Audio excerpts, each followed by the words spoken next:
سب دیکھنے والوں کو شکیل کی طرف سے سلام اور خالد بیگ صاحب کی طرف سے بھی جی السلام علیکم. ماشاءاللہ خالد بیگ صاحب میرے کہتے ہو جی اکارڈنگ ٹو ڈریسنگ آپ پاکستان کے ماشاءاللہ سب سے اسمارٹسٹ سنگر ہیں. تو آپ سب بھی مانتے ہوں گے. آج ان سے بات کرتے ہیں میوزک کے بارے میں، ان کے سنگنگ کے بارے میں. تو جی السلام علیکم خالد صاحب. وعلیکم السلام. کیا حال کیسے ہیں آپ؟ ٹھیک ہیں آپ؟ خیریت ہے؟ جی سر. آپ خود بھی بڑے خوبصورت ہیں، خود بھی بہت اچھے ہیں، اچھا بولنا آتا ہے. سر یہ تو آپ کی مہربانی ہے کہ آپ کو اچھا لگا. یا نہیں اچھا لگتا ہی ہے.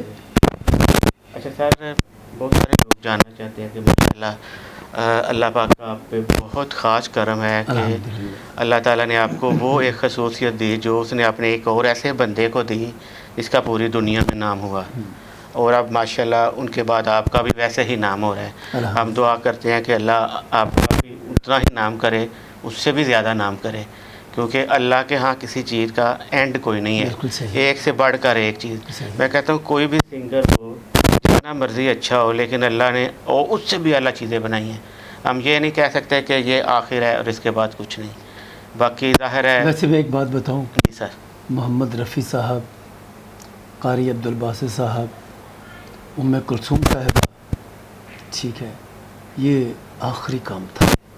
اس کے بعد نہ کلثوم صاحبہ پیدا ہو سکتی ہیں، نہ قاری عبدالباسط صاحب پیدا ہو سکتے ہیں، اور نہ ہی محمد رفیع صاحب. اگر کوئی دوبارہ یہ کہے کہ میں یہ کر سکتا ہوں یا میں ان تک پہنچ سکتا ہوں تو یہ اس کی خام خیالی ہے. جی جی. ایسا ہو ہی نہیں سکتا. ایک تو ہوتا ہے نا کہ کسی میں انسان کو ہوتا ہے نا، خود پتہ ہوتا ہے کہ جس طرح وہ نیک انسان تھے، ٹھیک ہے، کیونکہ میں نے بہت بغور مطالعہ کیا قاری عبدالباسط صاحب کی تلاوت کو، ان کی شخصیت کو، اسی طرح محمد رفیع صاحب کی. اب دیکھیں دونوں اپوزٹ ہیں، ایک قرآن پاک کی تلاوت کرنے والے اور ایک گانے والے. میں نے بہت سارے قاریوں کو سنا ہے جو کہ جن کا تعلق مصر سے بھی ہے، جن کا تعلق ایران سے بھی ہے، ٹرکی سے بھی ہے، اور بھی مختلف مسلم ممالک سے ہے. تو انہوں نے اپنا کوشش کی کہ اپنے سانس کو لمبا کرنے کے لیے سانس تو لمبا کر لیا، لیکن وہ سر، وہ مٹھاس، وہ چاشنی وہ آج تک نہیں پیدا کر سکے. تو اس لیے ان تک پہنچنا، محمد رفیع صاحب تک پہنچنا یا کلثوم صاحبہ تک پہنچنا، یہ ناممکن سی بات ہے.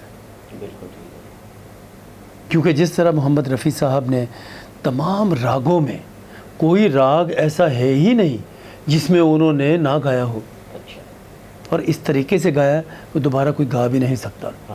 ہم تو صرف دیکھیں نا، ہم تو صرف ان کے مداح ہیں، ٹھیک ہے، اور اللہ نے قدرت نے کیا کہ ہماری آواز جو ہے وہ ان سے ملا دی، اور اللہ نے شاید ہمارا اس طرف رجحان کر دیا، اور شاید وہ اس وجہ سے کہ ان کے ساتھ میری وہ والہانہ محبت اور ان کے ساتھ جو عقیدت تھی. تو میں ان کی قبر پہ بھی گیا بامبے میں، سانتا کروز میں، جہاں پہ تمام مسلمانوں کی قبریں ہیں، ایکٹریسز بھی کی اور ایکٹرز کی بھی. مدھو بالا صاحبہ کی بھی وہیں پہ ہے، موسیقار اعظم نوشاد صاحب کی اور رفیع صاحب کے بالکل ساتھ ہیں، دونوں ساتھ ساتھ ہیں. اور مجھے دونوں کی وہاں قدم بوسی کا بھی جو ہے نا وہ شرف حاصل ہوا. اور باقی بھی نرگس صاحبہ بھی وہیں پہ ہیں، اور بھی بہت سارے مسلمان ہیں جن کی قبریں وہیں پہ ہی ہیں. اچھا خالد صاحب، پلیز یہ لوگ کو جاننا چاہیں گے کہ آپ کو کب احساس ہوا کہ اللہ نے آپ کو بہت اچھی آواز دی ہے، اور آپ نے کب یہ شروع کیا؟ جب میری آواز بہت زیادہ خراب تھی نا، تب مجھے احساس ہوا. وہ میری آواز بہت خراب رہتی تھی، میں بولتا تھا جب تو مجھے بولنا نہیں جاتا تھا، لیکن جب میں گاتا تھا تو بڑے آرام سے گا لیتا تھا. وہ سب یہی کہتے تھے کہ آپ جب گاتے ہیں تو ٹھیک ہے، لیکن جب آپ بولتے ہیں تو ایسے لگتا ہے کہ جیسے کبھی آپ گا ہی نہیں سکتے. تو اسی طرح محمد رفیع صاحب کا بھی تھا. میں نے ان کے کئی انٹرویوز ان کے سنے، اور اس میں دیکھا کہ وہ بڑے دھیمے لہجے میں اور اس طرح اتنی آہستگی سے بات کرتے تھے وہ، اور بڑی آواز ان کی لگتا ہی نہیں تھا کہ گانے والی ہے. کتنا لاؤڈ ماشاءاللہ. جی ہاں، ابھی بلکہ ایک دفعہ لنڈن میں پروگرام کر رہا تھا، تو اس پروگرام سے پہلے مجھے ایک خاتون ملی جو کہ کینیا سے آئی ہوئی تھی، اور ان کی ایک دوست تھی شائستہ، وہ لنڈن سے آئی تھی اسپیشلی اس پروگرام کے لیے. تو انہوں نے ان سے میری ملاقات کروائی پروگرام سے پہلے. میں بیک سٹیج پہ تھا تو ملاقات ہوئی، تو آئی وہ اندر، ملاقات ہوئی تو وہ کہنے لگی کہ یہ گائیں گے؟ کہتی ہاں. کہتی ان کی تو آواز ہی خراب ہے. تو وہ کہنے لگی نہیں یہ ایسے ہی ہے ان کا، جب یہ گائیں گے تو تبھی آپ کو پتہ چلے گا. تو وہ جب یہ گائیں گے تو آپ کو مزے آئیں گے. وہ ایسا ہی ہوا پھر، بلکہ وہ خود سٹیج پہ آ گئیں اور آ کے انہوں نے پھر مائک پکڑ کے یہ کہا کہ میں اس پروگرام کے لیے آئی، اور جب میں بیک سٹیج پہ بیگ صاحب کو ملنے کے لیے گئی تو جب میں نے ان سے بات کی تو ان کا بات کرنے کا جو طریقہ تھا، جو سلیقہ تھا ان کا، تو ایسے لگتا ہی نہیں تھا کہ یہی گائیں گے رفیع صاحب کو، کہ اتنا دبلا پتلا سا انسان، ٹھیک ہے، اور وہ رفیع صاحب کو رفیع صاحب کو کہ ہیلدی تھے ذرا، اور گانے اتنے اونچے لیول کے ان کے، اور وہ ہائی پچ کے گانے، تو یہ گائیں گے. تو انہوں نے مجھے یہ پوچھ بھی لیا کہ آپ ہی گائیں گے؟ میں کہ جی ظاہر بات ہے، اگر میرا پروگرام ہے، آپ نے باہر پوسٹرز بھی دیکھے ہیں تو فلائر بھی آپ نے دیکھے ہوں سارے، تو اب وہ میرا ہی ہے تو میں ہی گاؤں گا، ظاہر بات ہے. اچھا ٹھیک ہے. تو جب میں نے آ کے گایا تو تب ان کو پتہ چلا کہ یہ ہے، اور یہ اللہ کی طرف سے ہی. بلکہ پچھلے دنوں، یہ بلکہ لاسٹ ویک کی بات ہے، ہم لوگ سرگودا میں تھے، ہمارے دوست ہیں انعام خان صاحب، انہوں نے ہمیں بلایا تو ہم وہاں چلے گئے. جب گئے تو انہوں نے سب کو، جتنے بھی آرٹسٹ گئے ہوئے تھے سب کو دعوت دی اسٹیج پہ. تو سبھی باری باری آئے، انہوں نے اپنا ایوارڈ لیا اور وہ چلے گئے. جب میں آیا تو لوگوں نے شور مچانا شروع کر دیا کہ جی ہم نے گانا بھی سننا ہے، گانا بھی سننا ہے. تو کھڑے ہو کر تالیاں بجانی شروع کر دیں. تو میں جب ان سے گفتگو کر رہا تھا تو وہ انعام خان صاحب جو تھے وہ گھبرا گئے، یہ تو ان کی آواز تو ٹھیک نہیں ہے، تو یہ لوگ تو شور مچا رہے ہیں کہ ہم نے سننا بھی ہے، اب کیسے ہوگا یہ. تو پھر جب وہ اپنا میں نے شروع کیا ہے تو بس پھر خاموشی چھا گئی، وہ سارا ہو گیا. یہ اللہ کی طرف سے ہی ہے، ایسا میرے خود کرنے سے کچھ نہیں ہے. مطلب کہ کتنی ایج سے آپ نے پراپر اس کو پرفارم کیا؟ اچھا ہاں، پرفارم جب میں نے، ویسے تو اسکول لیول سے ہی میں نے پرفارم کرنا شروع کر دیا تھا. آئزر کے جی سیکنڈری اسکول میں ہم پڑھتے تھے، اور وہاں ان کی کوئی برانچز تھی کہ اس وقت کوئی 12-13 برانچز تھی. تو اس وقت سے ہم ان کے ساتھ اپنا، جب میں ایڈمٹ ہوا وہاں پہ جا کے ایڈمیشن ہوا میرا، اور مینا بازار ہوا کرتا تھا، آپ کو یاد ہوگا اسکولوں میں ہوتے تھے، تو اس میں آل ان آل ہوتا تھا کہ وہ گانے اس وقت گانے، اور جو اس وقت چل رہے ہوتے تھے گانے. ٹیٹوریل پیریڈ اس کو، وہ پھر ہوتا تھا ہمارے کالج میں. پھر کالج کے بعد پھر ہم یونیورسٹی میں آ گئے، پھر یونیورسٹی میں بھی سلسلہ رہا. تو فنون لطیفہ سے بچپن سے ہی لگاؤ تھا. تو وہ ایسا پھر چلا کہ کرتے کرتے پہلے میں رخ میرا ہو گیا آرمی کی طرف. آرمی کے بعد پھر میں پی آئی اے میں آ گیا. جی ہاں. تو پی آئی اے کے بعد پھر میں امریکہ چلا گیا. تو میرا کوئی ارادہ نہیں تھا، تو لیکن اللہ کو جو منظور تھا. تو پھر ہوا یوں ہی کہ مجھے اپنا اس طرف آنا پڑا. لوگوں نے کہا کہ آپ کی آواز تو بڑی ملتی ہے محمد رفیع صاحب سے، آپ ان کو گایا کریں، آپ آئیں. میں نے کہا میرا تو بڑا مذہبی گھرانہ ہے، تو ٹی وی پہ تو کبھی بھی نہیں وہ آنے دیں گے مجھے. تو لہٰذا اس طرح یہ سلسلہ جو ہے وہ چلتا رہا. اور کبھی کبھار میں چپ کے ٹی وی پہ چلا جایا کرتا تھا. ان دنوں میں جاب کرتا تھا پی آئی اے میں، تو چلا جایا کرتا تھا. پھر باہر آنا جانا رہا. تو پھر میں نے ایک پروگرام کی، میں نے انعام گھر بھی کیے طارق عزیز صاحب کے ساتھ، تو اس میں بھی میں ونر رہا. اس کے بعد پھر میں چلا گیا انگلینڈ چلا گیا. تو انگلینڈ میں نے باقاعدہ پروگرام شروع کیے. اور پھر وہاں پروگرام ایسے پہلا پروگرام میں نے نعت کا شروع کیا. تو نعت شریف میں نے ٹی وی پہ پڑھی تو پوری دنیا نے وہاں دیکھا. اور اس کے بعد پھر سیکنڈ ڈے انہوں نے کہا کہ آپ نے گانے کا بھی کرنا ہے پروگرام. گانے کا کیا، پھر کچھ اور ہو گیا کام. یو کے ٹی وی تھا وہاں پہ، ڈی ایم ڈیجیٹل. وہ ملک لیاقت ہیں, انہوں نے کھولا تھا وہ ٹی وی, اب بند ہو گیا ہے. ہاں, تو اس کے بعد پھر میں پاکستان آیا. پاکستان مجھے بھیجا, کنہوں نے بھیجا مجھے؟ مولانا محمد علی جوہر کے پوتے تھے, عبد المنان جوہر. انہوں نے مجھے کہا کہ رات میں نے خواب دیکھا ہے, اور میں ایسے خواب میں آپ کو دیکھ رہا ہوں کہ آپ آسمان میں اڑ رہے ہیں, تو آپ یہاں سے پاکستان چلے جائیں. کیونکہ وہاں جو میرے شب و روز گزرے تھے نا, وہ بس ہنسی مذاق میں ہی گزرے تھے. پروگرام تو میں کیا کرتا تھا, لیکن ہنسی مذاق میں. تو بس کبھی گئے, کبھی کسی کے ہاں کھانا کھایا, کبھی سیر پہ چلے گئے, کبھی کچھ کبھی. تو ویسٹنگ آف ٹائم تھا وہ میرا پیریڈ جو تھا.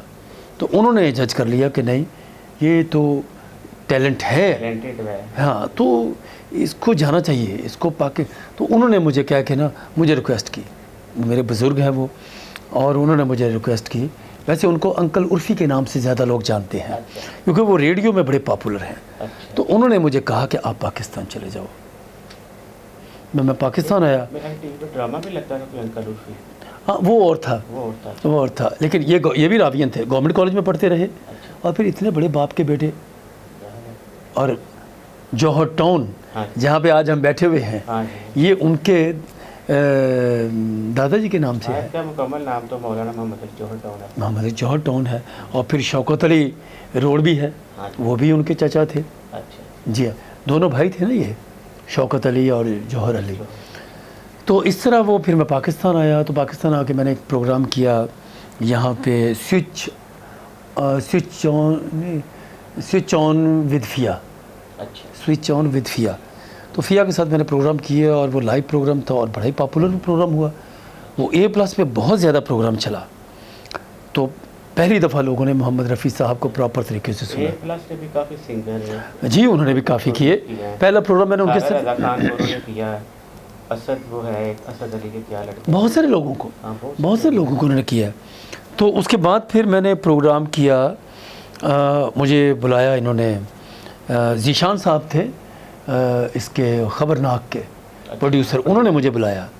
پھر ان کے کہنے پہ میں گیا, اور وہاں پہ آفتاب تھے. آفتاب نے سنا تو انہوں نے کہا کہ آپ ہمارے پروگرام میں آئیے. اور پھر وہاں جب پہلا ہی گانا گایا تو پھر بس دھوم مچ گئی. پھر میں نے 10 سال وہی کام کیا, خبرناک بھی کیا, خبردار بھی کیا, آپ میں بھی کیا. لیکن میرے زیادہ تر پروگرام جو ہیں وہ باہر ہوتے رہے, امریکہ, کینیڈا, انگلینڈ اور جاپان, پتہ نہیں کہاں کہاں, ساؤتھ افریقہ, جہاں جی, آلموسٹ تقریباً پوری دنیا میں میں گیا, پوری دنیا میں. اور وہاں جا کے تو اپنا پروگرام کیے. اور اللہ کا شکر ہے, میں نے جب ماسٹرز کیا میوزک میں, تو میرا تھیسس بھی محمد رفیع صاحب پہ تھا. تو پھر میں نے ان کے گھر جا کے تھیسس جو ہے وہ کیا, وہاں رہا میں, اور مختلف وہاں پہ ایکٹرز سے میری ملاقات ہوئی جن کے اوپر رفیع صاحب کے گانے پکچرائز ہوئے, جیسے دھرمیندر صاحب ہو گئے, اس کے بعد منوج کمار صاحب ہو گئے, دیوانند جی ہو گئے, شمی کپور صاحب ہو گئے, پران صاحب ہو گئے. پران صاحب اور اوم پرکاش, یہ میں آپ کو مزے کی بات بتاؤں, پران صاحب, اوم پرکاش صاحب اور میرے والد صاحب, یہ لاہور میں اسلامیہ کالج, ریلوے روڈ, یہ تینوں وہیں پڑھتے تھے. جی جی, بیفور پارٹیشن. یہ تو بات ہے اپنا 30s کی, جی 30s کی بات ہے, جب وہ وہاں پڑھا کرتے تھے.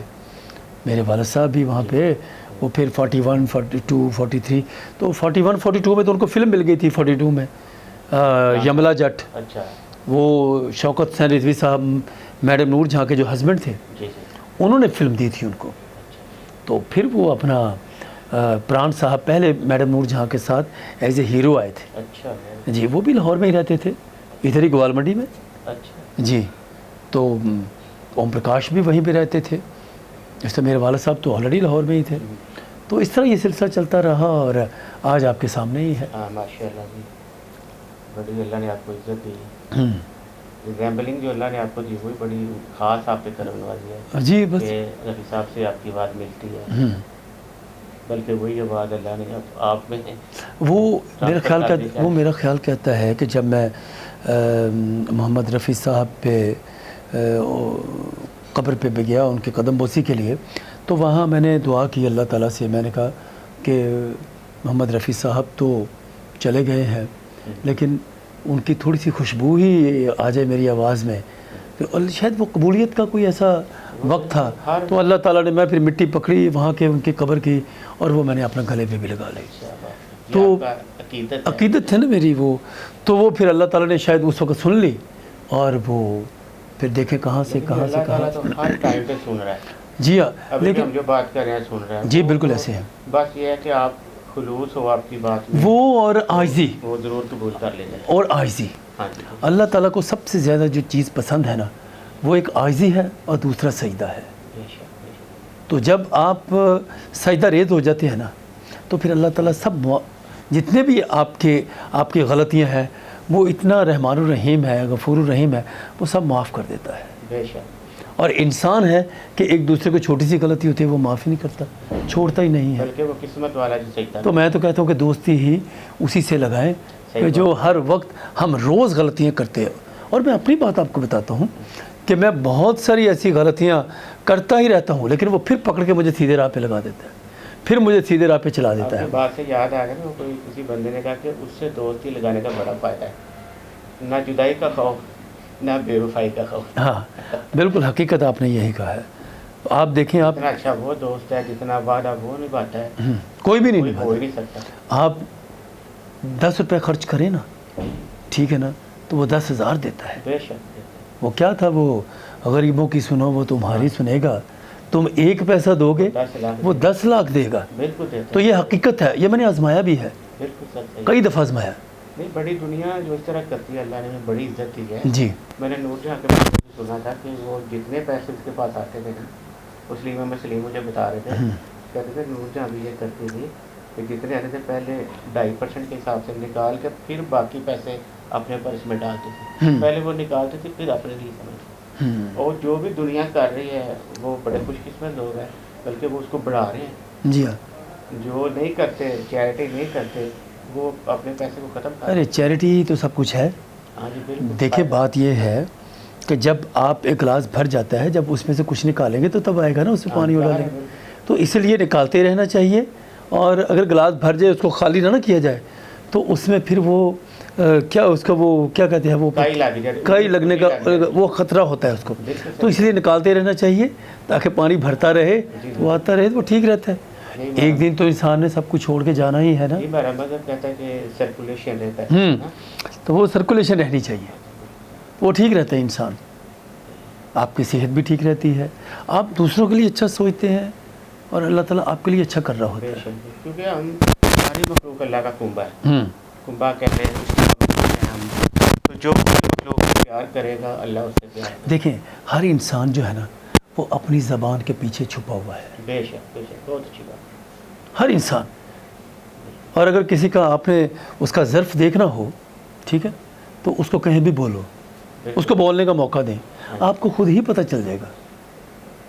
اگر تو وہ اچھے ظرف والا ہوا تو وہ اپنی حکمت کے ساتھ، علم کے ساتھ اتنا ہی بولے گا جتنی وہاں پہ اس کی ضرورت ہے.